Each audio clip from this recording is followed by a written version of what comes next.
Bueno, vamos a comenzar una nueva serie, ya terminamos la anterior, la milagrosa existencia de Israel, y esta se llama la profecía final de Israel. La profecía final de Israel, ¿a qué me refiero? A las profecías de las 70 semanas de Daniel. Abran sus Biblias, Daniel capítulo 9, 24 en adelante. Es muy importante, estando en Israel, que ustedes adquieran un mayor conocimiento, porque desde el Bereshit, apúntalo, Génesis es Bereshit, Bereshit con B grande en el hebreo, hasta el Apocalipsis. Ya el Apocalipsis pues ya está en griego, pero desde el Génesis hasta el Apocalipsis está Israel. Comienza Israel, ¿verdad?, cuando Dios llama a Abraham, y termina el Apocalipsis con 280 citas del Antiguo Testamento. Entonces es lógico que un cristiano que ha entrado a este libro maravilloso, porque Cristo fue judío, la primera iglesia fue judía, los apóstoles eran judíos y nos han dejado un legado a nosotros, los gentiles, para que nosotros podamos aprender de ellos lo que nos dejaron escrito y que podamos entender no solamente su cultura, sus costumbres. Ahora que están aquí, les aseguro, en Israel vas a comenzar a leer la Biblia de una forma diferente. Ya vas a ver Capernaum, pues a Capernaum, ¿verdad? Nos viene el Caná, y comenzamos ya a ubicarnos un poco más dentro de la estructura histórica y geográfica y arqueológica de las Sagradas Escrituras. Entonces es maravilloso. Estos viajes a Israel son tan importantes y finalmente pues aquí vamos a vivir eternamente, ¿verdad? Claro que después bajará la nueva Jerusalén, pero aquí estaremos en el milenio reinando con Jesucristo y el rey David como gobernante de Israel. Así que será maravilloso el futuro que nos espera a todos los que seguimos a Jesús. Vamos a dar lectura a este pasaje, pero quiero comenzar desde el versículo 20. Daniel 9, versículo 20 al 27, porque vamos a cubrir este pasaje en dos conferencias, la de hoy en la noche y la terminaremos en Jerusalén. Dice así: aún estaba hablando y orando y confesando mi pecado, está hablando Daniel, y el pecado de mi pueblo Israel, y derramaba mi ruego delante de Jehová mi Dios por el monte santo de mi Dios. Aún estaba hablando en oración cuando el varón Gabriel, a quien había visto en la visión al principio volando con presteza, vino a mí como a la hora del sacrificio de la tarde. Y me hizo entender y habló conmigo diciendo: Daniel, ahora he salido, o sea, bajó desde el cielo Gabriel, he salido para darte sabiduría y entendimiento. Al principio de tus ruegos fue dada la orden, y yo he venido para enseñártela porque tú eres muy amado. Entiende pues la orden y entiende la visión. Me detengo aquí rápidamente. Daniel se encontraba en este tiempo en Babilonia. Y Daniel fue movido después a Medo-Persia, estuvo casi 70 años, 67, 70 años en el exilio. El rey Nabucodonosor rodeó, sitió Jerusalén y se llevó más de 50,000 judíos a Babilonia, lo que es actualmente Irak. Entonces, si ustedes ven Babilonia en la Biblia, es Irak. Pertenece a la zona geográfica entre Siria, Irak o la Mesopotamia. Entonces, Daniel iba entre esos judíos que fueron llevados a Babilonia, él y 3 de sus amigos. Tendría como 16 o 17 años de edad. Y en el capítulo 1 de Daniel vemos que el rey Nabucodonosor se fija en ellos, parece que eran muy bien parecidos estos muchachos, se distinguían de muchas personas, y los agarró el rey Nabucodonosor y los apartó y dio órdenes a su jefe y les dijo: a estos muchachos entrénenlos. Quiero que los entrenen en la lengua, en las costumbres y en la comida de los babilonios. Sin embargo, Daniel, a esa edad tan temprana, tenía convicciones profundísimas acerca de la santidad y del temor de Dios. Entonces ellos oraron y decidieron no participar de los alimentos, porque ya saben que los judíos comen kosher o kosher, y muchas cosas estaban contaminadas como el puerco, etcétera, etcétera, y todavía estaban bajo la ley. Entonces se negaron a comer esas cosas y le pidieron al guardia de la capitán del rey Nabucodonosor que les perdonara, que les diera la oportunidad de comer puras verduras y puras ensaladas, y que los probara dentro de 2 o 3 meses para que demostraran que iban a tener más salud que todos los demás. Bueno, pues Dios les dio gracia y así fue, y Daniel y sus amigos comieron una comida vegana en aquel tiempo y fueron realmente con mucha más salud que todos los demás que les rodeaban. Y así Daniel creció bajo el rey Nabucodonosor, bajo el rey Darío de los medos persas, porque después de los babilonios vinieron los persas, los griegos y los romanos, históricamente hablando. Y Daniel, en el capítulo 9, tiene 90 años de edad. Abordamos ya el final de su vida y Daniel se da cuenta, vayamos rápidamente al libro de Jeremías, capítulo 25, comienza a estudiar Daniel Jeremías y descubre algo que comienza a conmover las más profundas fibras de su alma. Dice Jeremías 25, versículo 14: y toda esta tierra será puesta en ruinas y en espanto, y servirán estas naciones al rey de Babilonia 70 años.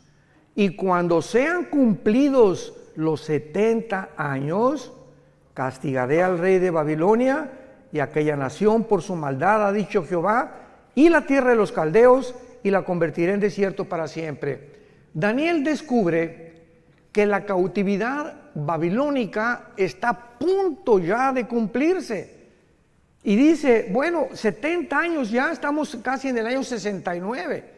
Y entonces Daniel, conmovido, comienza a preguntarle a Dios en todo el capítulo 9, orando, que cuál sería el destino final entonces de Israel. Bueno, vamos, ya se cumplen los 70 años, ¿nos vas a regresar a nuestra tierra? ¿Nos has abandonado por completo? ¿Cuál es el futuro de la nación Santa Jerusalén y de tu pueblo judío? Y entonces Dios manda al ángel Gabriel. Y Gabriel trae la respuesta de Daniel, porque durante 3 semanas, Daniel se la pasó ayunando, buscando a Dios en oración para poder obtener una respuesta satisfactoria de parte de Dios. Entonces el ángel Gabriel se le aparece a Daniel y le revela el ángel Gabriel toda la historia de Israel hasta la segunda venida de Jesucristo. Le dice todo lo que tiene que pasar Israel a través de la historia. Y cuando nosotros en el siglo XX y XXI somos testigos del regreso de judíos en el 48 y lo que está pasando ahorita y lo que se aproxima, somos los testigos de que solo Dios pudo haber puesto la historia en esta secuencia y en esta cronología sobrenatural. Entonces comienza lo que se llama la profecía 70 de Daniel, versículo 24. Regresamos a Daniel capítulo 9 y comienza la revelación del ángel y le dice lo siguiente: 70 semanas están determinadas sobre tu pueblo y sobre tu santa ciudad, y estas 70 semanas es Shivin Shabua en el hebreo, que significa 70 sietes. Los judíos tenían semanas de días y tenían semanas de años. Entonces se encuentra en el libro de Levítico. Entonces no eran 70 semanas, 7 por 7, 49 semanas. Eran 70 semanas de años. O sea, 7 por 7, 490 años. Esto es importantísimo que vayan tomando nota para que tengan un bosquejo clarísimo, que es la profecía más grande de toda la Biblia acerca del futuro de la nación de Israel y de la parte que nosotros vamos a formar como iglesia dentro de esta profecía, porque cuando esta profecía se cumpla, la iglesia desaparece del mundo. Antes de que se cumpla la profecía, perdón. Entonces, 490 años están determinadas no sobre la iglesia, sobre tu pueblo y sobre Jerusalén. De aquí en adelante, Daniel, cuando oigas la orden, lo vamos a ver más adelante, de restaurar las murallas de Jerusalén hasta el Mesías, increíble que matemáticamente la Biblia haya profetizado el día exacto de la primera venida de Jesucristo.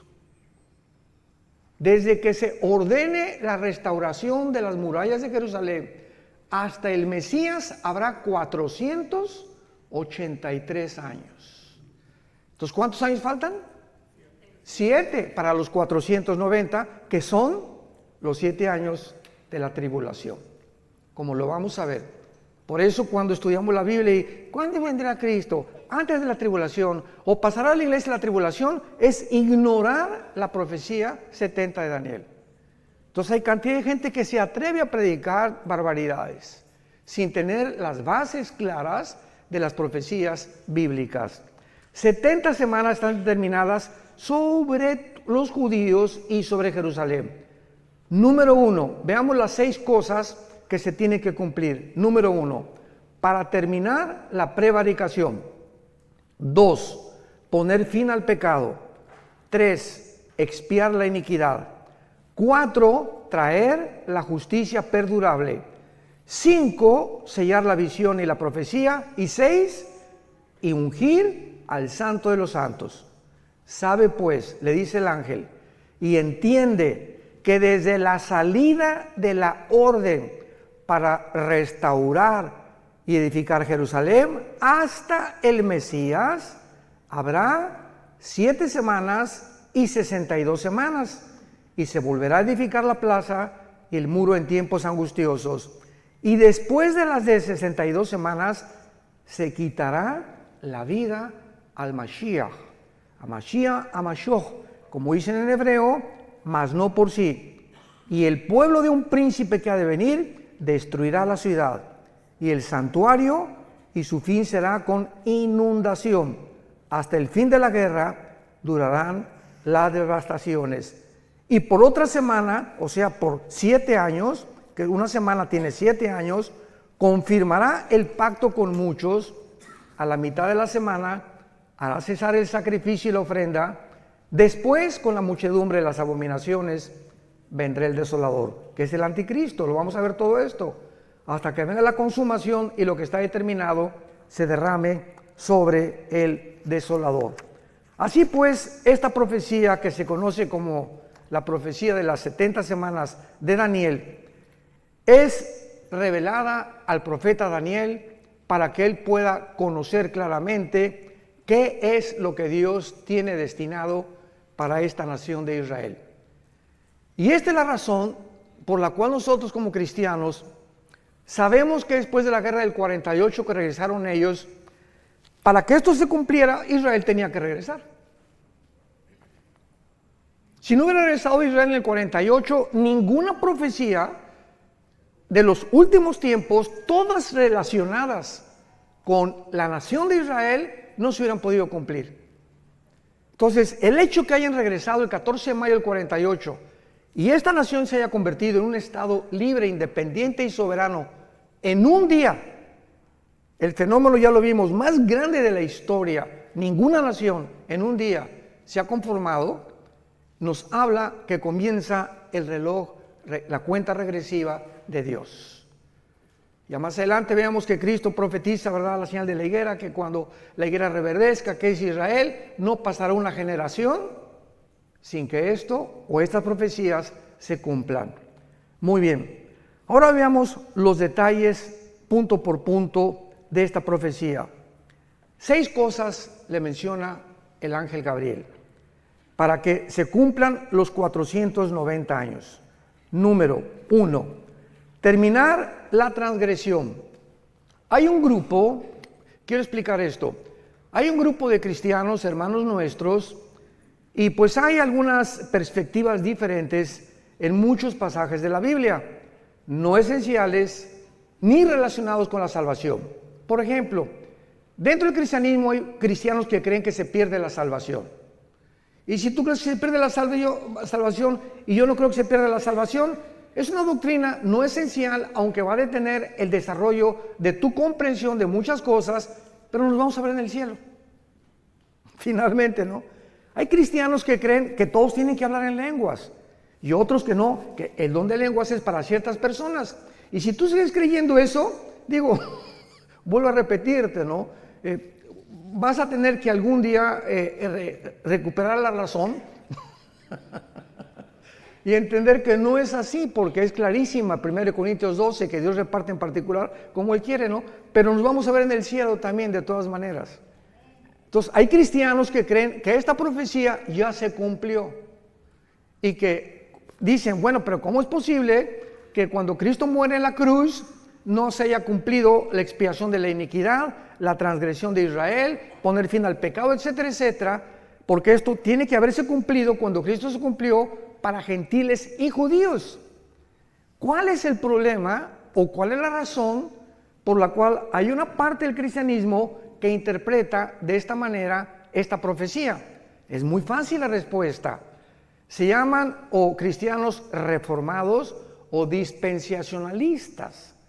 Entonces, el dispensacionalismo, la palabra dispensación significa administración o la economía de Dios para poder administrar las diferentes fases de las épocas de toda la Biblia, desde Adán hasta la segunda venida de Cristo.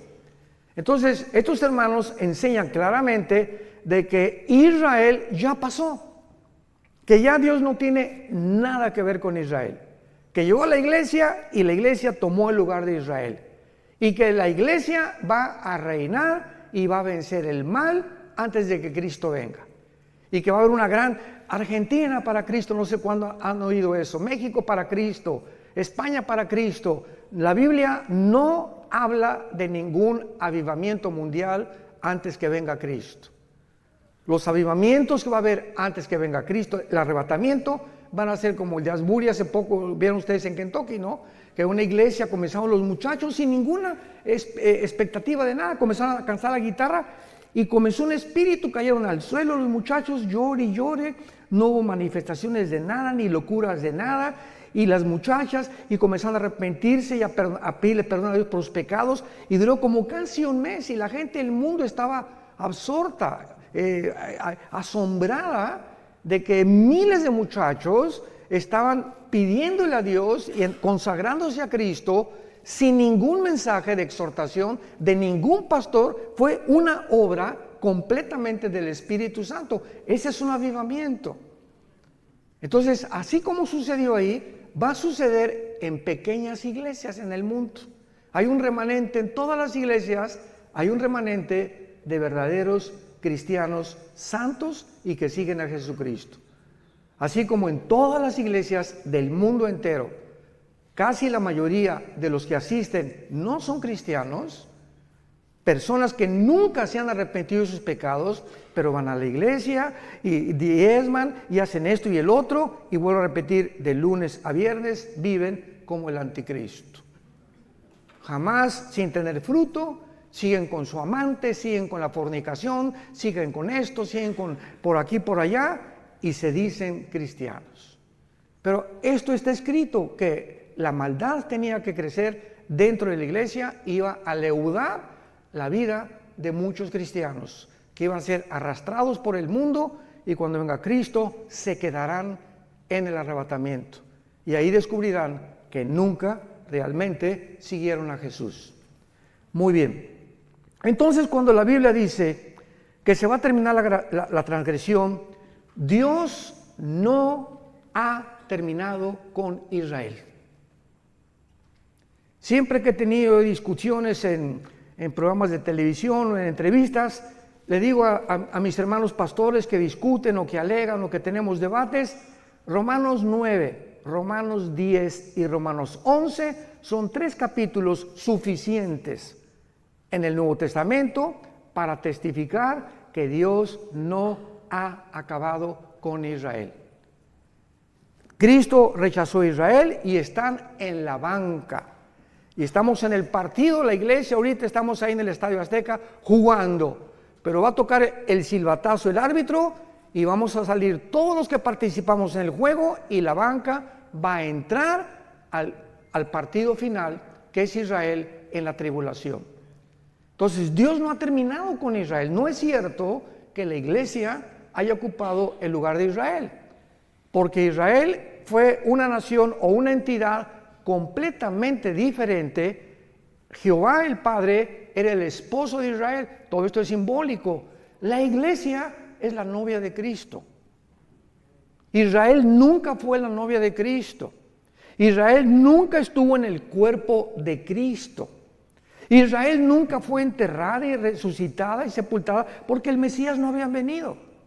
Entonces nosotros somos completamente diferentes. Y esto lo explica claramente el capítulo 2 y 3 del libro de los Efesios. Que ahora la iglesia, ¿verdad? Que un misterio en el Antiguo Testamento de la iglesia, no existía en el Antiguo Testamento de la iglesia. Ignorar estas verdades y estas doctrinas lleva a muchísimos hermanos a trazar la palabra de verdad chueca. Y con el tiempo, ¿verdad? Pues ya estudiamos un poco más y vamos comprendiendo la palabra de Dios. Entonces, por ejemplo, dice en Zacarías, veamos estas verdades acerca de la conversión final de Israel. Entonces, la muerte de Cristo quita las transgresiones de nosotros, pero Israel le rechazó como Mesías. Y de Cristo en nuestros días, todos los judíos que aceptan al Mesías forman parte de nosotros.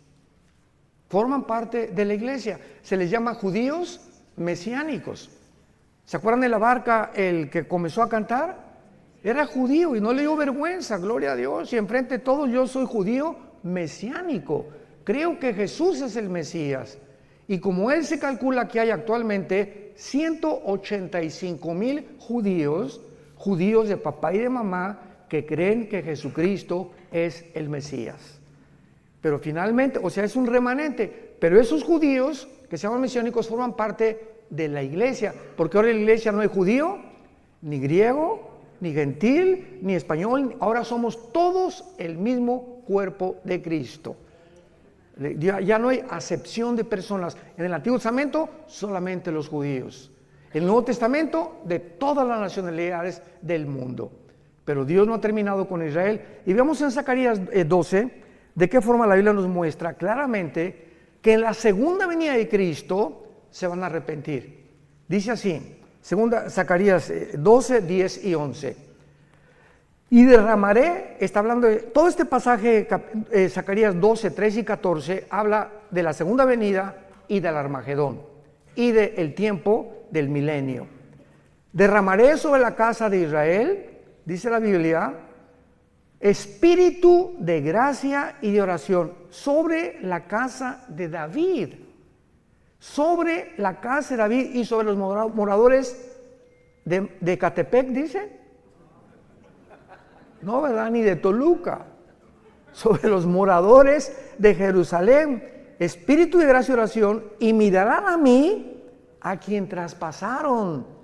Y librarán y llorarán como llora por hijo unigénito, afligiéndose por él como quien se aflige por primogénito. Esto no ha sucedido por el amor de Dios. Y luego si lees Apocalipsis 1, 7 y 8, y mirarán al que traspasaron y llorarán, se vuelve a repetir el apóstol Juan, lo que dice 600 años el apóstol, el profeta Daniel, que cuando Cristo venga, ¿con qué él era el Mesías? Y imagínense nada más la frustración que tendrán, que le negaron, se fueron en contra de él, persiguieron a sus hermanos, nos persiguieron a nosotros, y se encuentran con Jesucristo, es el Mesías. Porque ahorita los judíos ortodoxos, ustedes ven los de negro, que traen como caireles así, con sombrero, todos de negro vestidos, ¿verdad? Caminan así. No pelan a nadie, no se voltean a nadie, son los fariseos, los shavarim del siglo XXI. Así eran los fariseos en el siglo de Cristo. Orgullosos, y esto y el otro, y por aquí, por allá, y no tenían empatía por nadie. Una mujer ahí llorando, no le hacían caso, te acercabas a ellos y te miraban así. No han cambiado absolutamente nada. Y ahora que vayamos a Jerusalén, cuando vayamos al muro, vamos a ir al muro de los lamentos, van a verlos a todos ellos, ¿no? Una religiosidad, pero tremenda. Dicen los jóvenes, cañón. Entonces, ahorita Israel tiene dos espíritus. El espíritu de una religiosidad asfixiante y un libertinaje sexual como jamás había existido. Tel Aviv, capital de los gays del mundo entero. Estaba en Madrid el año pasado, ya se cambió a Tel Aviv. Y bíblicamente va a ser la última capital de ellos, porque Apocalipsis 11 habla y dice, Jerusalén será como Sodoma y Gomorra. Fíjense, nada más hace 2000 años se profetizó en Apocalipsis que llegaría el tiempo en que se convertiría como Sodoma y como Egipto. Y ya lo estamos viendo con nuestros propios ojos. Muy bien. Y dice el capítulo 13 de también Zacarías, versículo 1, y en aquel tiempo, está hablando el mismo tiempo cuando venga el Mesías, habrá un manantial abierto para la casa de David y para los habitantes de Jerusalén, para la purificación del pecado y de la inmundicia. Hasta que venga Jesucristo en la tribulación, van a ser purificados, van a enfrentarse con la limpieza de sus pecados. Es la primera condición de la profecía de Daniel, terminar la prevaricación.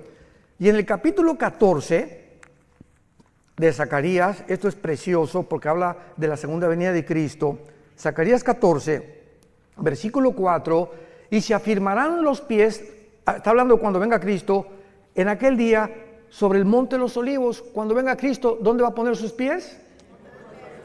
Donde fue crucificado. Ahí se va a volver a parar Jesús, que está enfrente de Jerusalén al oriente, y el monte de los olivos se partirá, escuchen esto, cuando venga Jesús y se pare ahí, se va a partir por el medio, hacia el oriente y hacia el occidente, haciendo un valle muy grande, y la mitad del monte se apartará al norte y la otra mitad hacia el sur. Cuando venga Cristo, vean esto, se hace una rajada en la tierra en forma de cruz. Se vuelve a hacer la cruz, pero ahora no entre el cielo y la tierra, ahora en la tierra, así, del norte a sur, de oriente a occidente. Y dice el versículo 9, y Jehová será rey sobre toda la tierra en aquel día, Jehová será uno y uno su nombre. ¿Cómo se puede entonces entender de que esto ya pasó? O de que esta profecía se va a cumplir ya cuando Jesús vino, por no entender la diferencia entre Israel y la iglesia. Nos remontamos al mismo común factor denominador. Vayamos al segundo punto, Daniel 9, segunda condición. En segundo lugar, poner fin al pecado.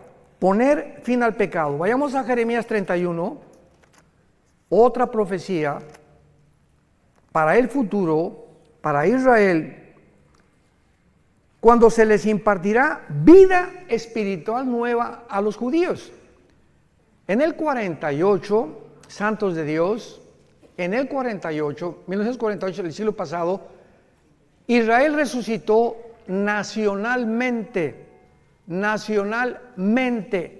no han resucitado espiritualmente. Entonces regresaron a su tierra en incredulidad y siguen en incredulidad.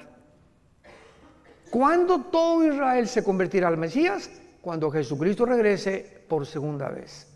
Entonces por eso dice la Biblia, pondrán fin al pecado. Jeremías 31, versículo 31 al 33. Vean qué belleza de profecía encontramos aquí. He aquí que vienen días, dice Jehová, en los cuales haré nuevo pacto con la casa de Israel y con la casa de Judá. No como el pacto que hice con sus padres el día que tomé su mano para sacarlos de la tierra de Egipto, porque ellos invalidaron mi pacto, aunque fui yo un marido, ahí está, fui un marido para ellos, dice Jehová. Pero este es el pacto que haré con la casa de Israel. Después de aquellos días daré mi ley en su mente, la escribiré en su corazón, yo seré para ellos Dios, y ellos me serán a mí por pueblo. Este pacto, que es el pacto de sangre, Hebreos capítulo 8, nosotros somos los beneficiarios. Porque nosotros que somos la iglesia, en el momento que recibimos al Espíritu Santo, comenzamos en nuestra mente a conocer las leyes de Dios, y dichosos los que las guardan en su corazón. Bendito sea el varón que día y noche medita en este libro de la ley, que guarda en su corazón las palabras de Dios y las enseña a su esposa, las enseña a sus hijos, porque esa será la casa que yo bendeciré, dice Jehová de los ejércitos. Entonces, esto es para el futuro. Y dice aquí claramente, ¿verdad? El versículo 38 de Jeremías 31. Vienen días, dice Jehová, en que la ciudad será edificada a Jehová desde la tierra de Janael hasta la puerta del ángulo. Y saldrá más allá del cordel la medida, el collado de Gareb, y rodeará todo lo que es Goa. Y todas estas regiones actualmente no han sido ni restauradas ni reedificadas, como lo será en la segunda venida de Jesucristo. Número 3, Daniel 9, 24 al 27, para expiar la iniquidad, apuntando hacia la muerte de Cristo, que Él hizo en la cruz. ¿Qué cosa? ¿Qué fue la muerte de Cristo?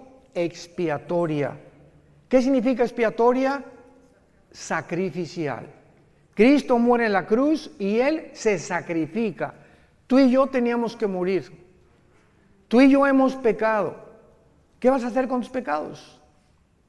Bueno, hermano, pues soy religioso y bueno, entonces Dios hubiera dicho, miren mis chamaquitos, todas las iglesias y todas las religiones van a llevar a Dios. Y cada quien con su religión y no hay ningún problema, nos vemos en el cielo. ¿Por qué no hizo Dios eso? ¿Por qué tenía su unigénito hijo que morir en una cruz? Si todas las religiones salvan y hay otro camino fuera de Cristo al cielo, la muerte de Cristo fue un desperdicio. ¿Para qué Cristo tuvo que morir? Hubiera dicho, Señor, pues hagan todos mejor, hagan buenas obras, pórtense bien, y den sus diezmos, sus ofrendas, y respeta a tu esposo, y nos vemos en el cielo. Y cuando estaba en Getsemaní, Jesucristo comenzó la pasión, cayó de rodillas, y comenzó lo que se llama la hematodrosis, científicamente, que es cuando los capilaridades de la sangre se rompen por una presión externa que experimentó Cristo. Ahora vamos a ir a Getsemaní, y es curioso que la palabra Getsemaní significa el aceite prensado. Es lo que significa Getsemaní en el hebreo, aceite prensado. Y ahí comienza Cristo a ser prensado, apretado, y sale la sangre. Y Jesús grita, Padre, si es posible, ¿habrá otra forma en la que puedas perdonar a la raza humana? ¿Por qué no les dice nada más que se portan bien, Señor? Que cada quien tenga su religión y todo. 3 veces Cristo dijo, Señor, si es posible, pasa de mí esta copa. ¿Cuál era el temor de Jesús? ¿Los clavos? ¿El látigo de 7 colas de los romanos que se enrollaba en el cuerpo de la víctima, le daba como 4 o 5 vueltas y tenían puntas de hueso y de hierro, las puntas de los látigos romanos, y cuando el soldado jalaba el látigo, desgajaba todos los tejidos subcutáneos de la espalda y del pecho. Entonces, después de los 39, porque la ley judía decía que no podían ser más de 40 latigazos, entonces le dieron 39. Cuando Cristo termina de flagelarlo, Cristo no tenía piel ni aquí, no tenía piel en la espalda. Y sobre eso le ponen un manto que se le pega como una hora de aquí a la cruz, y cuando llega a la cruz le arrancan el manto para toda la piel que le quedaba, y así con esa espalda despellejada y sin ninguna protección, lo acuestan en un madero. A eso le tendría miedo Jesús cuando dijo, si es posible, pasa de mí esta copa, o los clavos. ¿Cuál era la razón por la cual Cristo sudó sangre y le dijo a su Padre, Padre, no hay otra manera en tu inmensa sabiduría, en la que la raza humana pueda ser rescatada y liberada del pecado? Cristo sufrió y experimentó en la cruz lo más terrible que pudo haber sucedido físicamente. En la cruz el Padre abandonó al Hijo. Elí, Elí, lama sabactani, gritó en arameo. Dios mío, ¿por qué me has desamparado? Algo sucedió misterioso en la cruz, que el Padre deja al Hijo solo. Nunca en toda la eternidad había sucedido esto, que el Padre se separara de su Hijo. Y el Hijo en ese momento, cuando nuestros pecados, tus pecados y mis pecados, fueron puestos en el cuerpo de Cristo, el Padre no podía estar en Él, no podía siquiera estar junto a Él. Y ahí lo dejó que llevara los pecados y que muriera en la cruz completamente abandonado. Sin embargo, ¿saben por qué lo hizo? Al Hijo no lo perdonó para perdonarnos a nosotros. Lo que Él pagó y lo que nosotros merecíamos, lo puso sobre su Hijo. Y a nosotros sí nos perdonó. Y estará con nosotros para siempre, porque de tal manera. ¿Ya entiendes ahora el versículo Juan 3:16? Porque de tal manera. No hay otras palabras del Espíritu Santo, de tal manera. No se puede pronunciar lo que sucedió. De tal manera nos amó Dios. Tan grande, no hay palabras para escribir, que Dios amó al mundo, que nos dio a su Hijo unigénito. Para que cualquiera de ustedes que crea en Él no se pierda, mas tenga la vida eterna. Y Dios muestra su amor para con nosotros en que siendo pecadores, o sea, ahí está el chanclas y el pitirijas, cuijas, borracho, un homosexual, una lesbiana, borracho, parrandero y jugador. Y vean ustedes, esta es la cruz. Y aquí está el pitirijas y el chanclas, ¿verdad? ¿Y cuál es el pensamiento de nosotros? Es que la adúltera, aquí está la mujer adúltera, el hombre adúltero, el hombre misógino, llámale como quieras al ser humano. Y el ser humano piensa que antes de acercarse a Dios, tenemos que dejar de ser borrachos, tengo que dejar de ser adúltero, tengo que dejar de ser alcohol. Tenemos que dejar de pecar y entonces venimos a Dios y nos acepta. Y la Biblia dice, ven cómo estás. ¿Eres homosexual? ¿Eres borracho? ¿Eres un adúltero? ¿Tienes 3 amantes? ¿Has hecho 8 abortos? ¿El pitirijas cuántas muertes? Señor, he matado a 30 personas. Así como estás con toda la mugre y los pecados que tengas, ven a la cruz y cree lo que hice yo por ti. Y cuando yo entre a tu vida, te limpio de todo y todo tu pasado es borrado completamente. Y te daré el poder ahí mismo en la cruz para que comiences una vida nueva.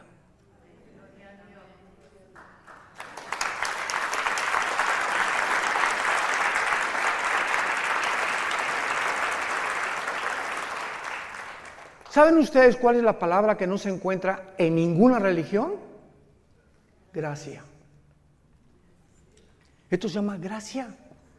Una palabra desconocida, que es la gracia, algo que no merecemos. Hace muchos años, en el 85-86, cuando el general Arturo Durazo era jefe de la Policía Metropolitana, mi hijo Alan, venía un helicóptero por nosotros porque me iban al hangar presidencial. El jefe tenía un escuadrón de helicópteros Durazo en aquel tiempo, en los 80s, y el jefe del escuadrón de helicópteros de la policía, y lo voy a decir porque se está muriendo mi hermano Roberto Barragán, fue a un estudio de nosotros de Apocalipsis, se llama Apocalipsis en un estudio, se convierte y le lleva al general Durazo un cassette mío de una conferencia, creo que fue día después de la muerte, algo así. Y entonces el general Durazo le dice al teniente coronel Roberto Barragán, tráeme a ese, me decía, Alducino, tráeme a ese Alducino para que venga aquí. Y juntó a Lino Ventura, al jefe del servicio secreto en aquel tiempo, al jefe de seguridad en el hangar presidencial. Oye, que quieren que les un mensaje a todos. Y estaban todos sentados en desayuno en el hangar presidencial. Bueno, pues Alan se acordar de esto, ¿verdad? Prediqué ahí, a la salida dije, a ver dónde me escondo. Prediqué de qué le sirve al hombre ganar el mundo si pierde su alma. Total que fue impactado el general Durazo y de ahí Tacuén nos llevó al colegio de la policía, al desierto de los leones. Y a todos los meros de rango más alto de la policía les predicamos también. Bueno, para no ser tan largo el cuento, yo le dije, general, a mí me interesa predicarle a los presos, porque teníamos un ministerio en Santa Marta, Catitla, en la Penitenciaría Federal y en la cárcel de mujeres, en la carretera que lleva hasta Puebla, Calzada Zaragoza. Y entonces nos mandó un helicóptero y a todo eran 1,636 presos en ese tiempo, y ordenó el general Durazo al general de la prisión, que también era policía, que los juntara en el patio a todos. Y después de que hicimos ese evento, todos los presos así, ¿verdad? Y rasgados, y ves en el video que tenemos ahí, pero así unas caras, y conforme iba pasando el mensaje, ves cómo se les iban suavizando las caras, se convirtieron 1,150 presos. 1,150 presos. Y al final llega uno y se acerca conmigo y me dice, oiga, pastor, quiero contarle algo. Sí, con mucho gusto, venía pero bañado en lágrimas. Y me dice, fíjese que yo estoy aquí en la prisión por un asesinato. Yo soy gatillero a sueldo de Veracruz, donde dicen que la vida no vale nada. Y me mandaron, desde los 12 años me contrataron para matar personas. Desde los 12 años. Y yo llevo hasta ahorita 27 asesinatos. Vine hace algunos meses a México, comisionado para matar a un político, y en el periférico se me atravesó alguien, saqué la 38 y lo maté. Por ese asesinato me agarraron y estoy aquí en la cárcel, no por los otros 27 que yo debo. ¿Usted cree que Dios me puede perdonar? Y le dije, si tus pecados fueren como el carbón, como la blanca lana, vendrán a ser. Eres hijo de Dios y todo tu pasado está borrado. ¿Y saben qué es lo que pasa? Que los fariseos dicen, ay sí, qué fácil. No, pues sabes una cosa, contéstale, no fue así de fácil. Al Hijo de Dios le costó su vida en una cruz.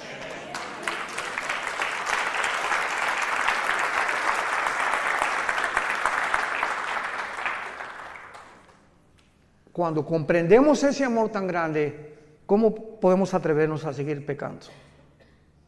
¿Cómo podemos atrevernos a creer que nos puede ir bien cuando nos ha sacado Dios de la mugre del basurero donde estábamos todos, y creer que todavía el mundo nos tiene algo que ofrecer y no seguir las pisadas de Jesucristo? ¿Cómo podemos ser tan locos dentro del cristianismo de creer que el mundo tiene algo todavía mejor que Jesús?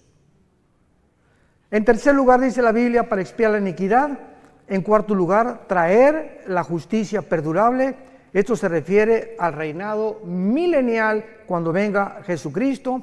Veamos qué hermoso pasaje en Isaías capítulo 11, cómo se describe la vida del milenio profetizada 700 años antes que el Mesías viniera a la cruz. Isaías 11, saldrá una vara del tronco de Isaí. ¿Quién era Isaí? El papá de Jesse, el papá de David.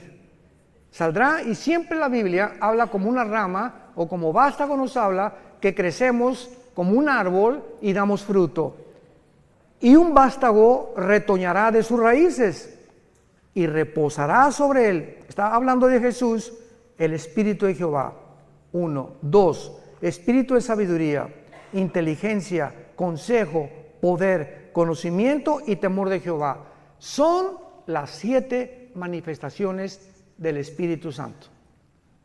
Y la única persona que ha tenido estas 7 manifestaciones ha sido Jesucristo. Por allá tú tienes una, el otro tiene 2, el otro tiene 3, etcétera, etcétera. Pero sobre él estaba toda la deidad de Dios. Jesucristo era 100% hombre y 100% divino. Así que en él reposaba todo completamente, no le hacía falta nada. ¿Cómo le iba a hacer falta algo si él mismo era Dios? Y luego dice en el versículo 6, morará el lobo con el cordero, el leopardo con el cabrito se acostará, el becerro y el león y la bestia doméstica andarán juntos, y un niño los pastoreará. La vaca y la osa pasarán, sus crías se echarán juntas, y el león como el buey comerá paja, y el niño de pecho jugará sobre la cueva del áspid, y el recién destetado extenderá su mano sobre la caverna de la víbora. No harán mal ni dañarán en todo mi santo monte, porque la tierra será llena del conocimiento de Jehová, como las aguas cubren el mar. ¿Cuándo será esto? Cuando regrese Jesucristo y reinemos con Él 1000 años en este mundo. Verán las serpientes jugando con los niños recién nacidos, el león jugando con un corderito, una osa con una vaca no se la va a comer porque se perderá la ferocidad. Las espinas no tendrán, las rosas no tendrán espinas, los alimentos, los reptiles y las arañas no tendrán veneno. ¿Cuándo fue esta infección de la creación? Pongan atención. Aquí están Adán y Eva, rodeados de rosas sin espinas, leones que no muerden, tigres que no muerden, osas que no muerden, rodeados de una creación perfecta. El momento en que esta pareja o la primer representante de nosotros desobedecen a Dios, cuando fueron creados Adán y Eva, tenían un ADN, el ácido desoxirribonucleico, que está en cada una de las células al 100%. Tenían un conocimiento impresionante de Dios. Eran perfectos. Y en el momento que pecan ellos, se reduce nuestra ADN casi un 90%. Decía Alberto Einstein que él creía que aproximadamente el ser humano tiene una capacidad intelectual, o el IQ, como le llaman, el coeficiente intelectual, desarrollado hasta un 8 y muy difícil un 10%. Imagínense la cantidad de información que perdimos por el pecado. Pero lo interesante es lo siguiente: el momento que pecan, en ese momento la genética y la ecología de lo que los rodeaba, de la creación, se infecta también. El hombre tiene la capacidad, con su maldad, de infectar su medio ambiente. Y en ese momento la genética de las plantas cambian, la genética de los animales cambian, pues se vuelven feroces, comienzan veneno, etcétera, etcétera. Todo a nuestro alrededor comienza a echarse a perder por causa del pecado humano. Y esta es la razón por la que nos encontramos en el siglo XXI, en un mundo que el planeta Tierra, COVID, ya tiene COVID, pero 5 veces le ha dado COVID al planeta Tierra.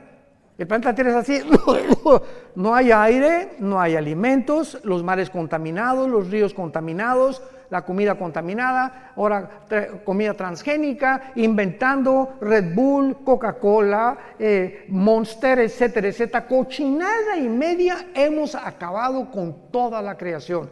Y los gobiernos, el clima, le están dando más importancia al clima sin darse cuenta que es la maldad de nosotros. La maldad del ser humano, que ha llegado a un extremo donde se autoriza la pedofilia, donde la naturaleza se vuelve en contra de nosotros. Más terremotos, huracanes más violentos, más sacudidas, más tsunamis, porque, ay, que Dios, qué tan malo, sin darnos cuenta que somos nosotros los causantes de todos estos desastres naturales que Dios permite que vengan, para que podamos arrepentirnos de nuestros pecados y darnos cuenta que mientras el mundo se pudre más y más, el mundo va a la par con el ser humano. Vean Isaías capítulo 24. Esto fue profetizado tal como lo estoy narrando en el capítulo 24 de Isaías hace 2000, señoras y señores, hace 2700 años el profeta Isaías vislumbra, ve, tiene una visión del mundo del siglo XXI. Escuchen, Isaías 24, del 3 al 6. La tierra, ¿hace cuánto fue escrito esto? 2700 años. La tierra será enteramente vaciada, completamente saqueada, porque Jehová ha pronunciado esta palabra. Se destruyó, cayó la tierra, enfermó, cayó el mundo, enfermaron los altos pueblos de la tierra, y la tierra se contaminó bajo sus moradores. ¿Por qué? Porque traspasaron las leyes, falsearon el derecho y quebrantaron el pacto sempiterno. Por esta causa, la maldición consumió la tierra. Sus moradores fueron asolados. Por esta causa fueron consumidos los habitantes de la tierra y disminuyeron los hombres. Versículo 19. Será quebrantado la tierra, desmenuzada enteramente. De gran manera la tierra será conmovida. Temblará la tierra como un ebrio. Será removida como una choza y se agravará sobre ella su pecado y caerá. Y nunca más se levantará. Acontecerá en aquel día que Jehová castigará al ejército de los cielos en lo alto y a los reyes de la tierra sobre la tierra. Y serán amontonados como se amontonan los encarcelados en mazmorra, y en prisión quedarán encerrados y serán castigados después de muchos días. La luna se avergonzará, el sol se confundirá cuando Jehová de los ejércitos reine en el monte de Sión y de Jerusalén, y delante de sus ancianos sea glorioso. El matrimonio es la base, el bastión de toda sociedad. Matrimonios deshechos y perseguidos, la sociedad se tiene que desmoronar, como lo estamos viendo actualmente alrededor del mundo. Divorcios al por mayor. ¿Por qué? Por una ignorancia impresionante. El hombre no sabe cómo tratar a la mujer, y mujeres pues como Elizabeth Taylor, 9 maridos, la chulis. La mujer más bonita del siglo XX, 9 maridos. ¿Por qué? Porque pues Pepe no me gustó, Jorge no me cumplió el carro que yo quería, y Calandrio tampoco me hizo esto, y el otro no me hace los huevos como lo hacía mi mamá, y busque en los hombres la felicidad. Ahí está la mujer samaritana, 5 maridos, ¿se acuerdan? Llevaba 5 maridos la pobrecita, buscando y creyendo que un hombre u otro mejor matrimonio, otra mujer, te va a hacer feliz. ¡Qué cosa tan tonta del ser humano! Se calculan los psicólogos que el segundo matrimonio es peor y el tercero es peor todavía, cuando hay el adulterio y cuando lo hiciste por adulterio. ¿Cómo te puede ir bien en la vida de esa manera? Y creyendo siempre, no, esta mujer no, hay otra mejor, y este está más guapo, y esta está más bonita, y esta está 20 años más chica que yo, y me voy con las chamaquitas, etcétera, etcétera. Esa es la mente sin freno, las pasiones desenfrenadas del ser humano que lo llevan a estrellarse contra la pared, y hombres que pierden su esposa, pierden sus hijos, su trabajo, la vergüenza, simplemente por media hora de placer. Y por muchachas que creen con la cara del lobo y cocodrilo que tienes, que porque estás, ¿verdad? Como dicen en mi tierra, viejos rabo verdes. Y finalmente se encuentran con el juicio final de Dios, por haber violado el pacto sempiterno de Dios. No sé, se nos acabó el tiempo, vamos a continuar con esto en Jerusalén. Pero es importante que nosotros podamos ver esta profecía aunada a lo que estamos viendo, para que entendamos que Dios no ha acabado con esta nación. Y ahora nos trae a nosotros, no se imaginan la cantidad de viajes que hay aquí a Israel desde hace muchos años, ¿verdad? Como a todos los guías y a todos los judíos que me he encontrado en estos días por acá, mi esposo y yo teníamos 10 años que no veníamos a Israel. En 2013 fue la última vez que venimos. Alan viene más seguido, pero nosotros teníamos 10 años que no veníamos. Siempre les digo a todos los judíos, ¿sabes una cosa? Que es increíble cómo Dios los ama.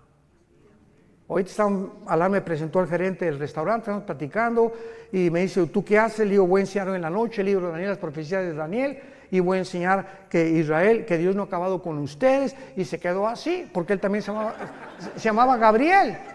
Le dije, voy a hablar del ángel Gabriel, tu pariente, le dije. Pero es maravilloso, ¿verdad? Porque ellos se sorprenden que nosotros tengamos un poco más de profundidad en la Torá o en la ley para ellos, que son los 5 libros de la Biblia, que ellos mismos y que los mismos rabinos. Porque dice 2 Corintios 3 que cuando se les caiga el velo van a convertirse. Y ahorita los judíos tienen un velo que les impide ver y entender la realidad de quién es Jesucristo. Padre, te damos gracias en esta noche preciosa, donde nuestros cuerpos, que son el templo del Espíritu Santo, ya no nos pertenecemos a nosotros, ya no podemos hacer lo que querramos con nuestro cuerpo, porque nos has comprado con precio, con tu sangre preciosa, no con oro y plata, sino con tu sangre preciosa que derramaste en esa cruz. Abre nuestro entendimiento, Espíritu Santo, para que podamos comprender la anchura, la altura y la profundidad del amor de Jesús, que sobrepasa todo entendimiento. Gracias, Señor Jesús, el unigénito de Dios. En Él fueron hechos los cielos y la tierra, y todas las cosas fueron hechas, y sin Él nada ha sido hecho. En Él estaba la vida, y la vida era la luz de los hombres. Gracias, Jesús, porque tus apóstoles te palparon, vivieron contigo 3 años y medio, escucharon del verbo de vida, que tú eras la vida encarnada, que te hiciste hombre para poder vivir entre nosotros y voltear completamente la manera como vivimos a la manera que a tu Padre le agrada. Aprendan de mí, dijo Jesús, que soy manso y humilde de corazón, y hallaréis gracia y descanso para vuestras almas. Oramos en tu nombre precioso. Señor Jesús, te amamos con todo el corazón y mantendremos la pasión por la verdad hasta el último día de nuestra vida. Amén. Hola, ¿sabías que puedes ver este video y otros dentro de nuestro canal de YouTube? Nada más recuerda suscribirte a nuestro canal y activar la campanita para que te puedan llegar las notificaciones cada vez que cargamos un video nuevo y puedas ser el primero en verlo y disfrutar de todo nuestro contenido.